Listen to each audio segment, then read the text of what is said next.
Ku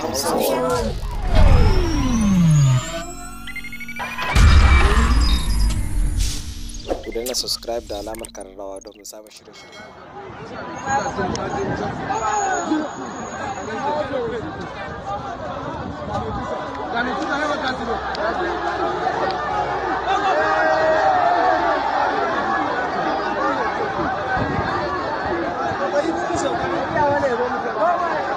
Guardiana vai,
sama kama duri da kiriya kama mota ya kama sama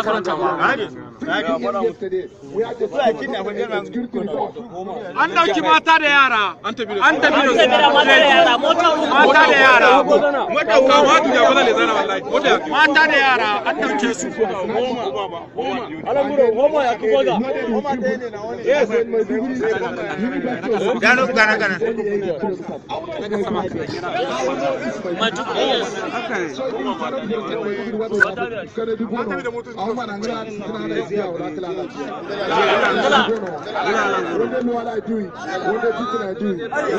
asking all law-abiding citizens to be all people of Borno State, including the people of Auno, to be law-abiding. They shouldn't take law into their own hands. The federal government under the leadership of President Buhari and the government of Borno State will do everything possible to restore normalcy into this town. Nobody should take law into his own hands. And Garrison, please, these soldiers in front, you remove them. Put them ahead of Auno. There is money. There is Ministry of Works asphalt plant there. Why can't they stay there? This gate, you remove them. This gate is a major problem for us. Yes. Thank you very much.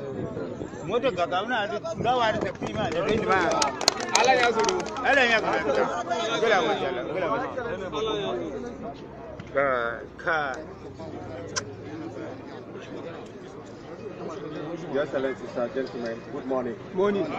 So, Allah ya kiyaye. Abun da ya faru kuma mu ba mu ji daɗin abun ba. To, gaskiya abun da ke ciki ba wai yara mu ba sa zama bane. Abun da ba za ku gane ba ne shine suna zama amma da dare suka shiga abun da kuke kira ambush. Kwanta bauna ba za ku kai su ba.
aiki mu nan don ku ne ba wai dan sai ku bane dan ku tabbata cewa mu ci gaba da aiki din ai lasa da aka kawo mana hari a nan aka shi mana yara ai ku sani muna nan muna cikin gari aka kawo hari aka shi mana yara to kuma ku sani ba wai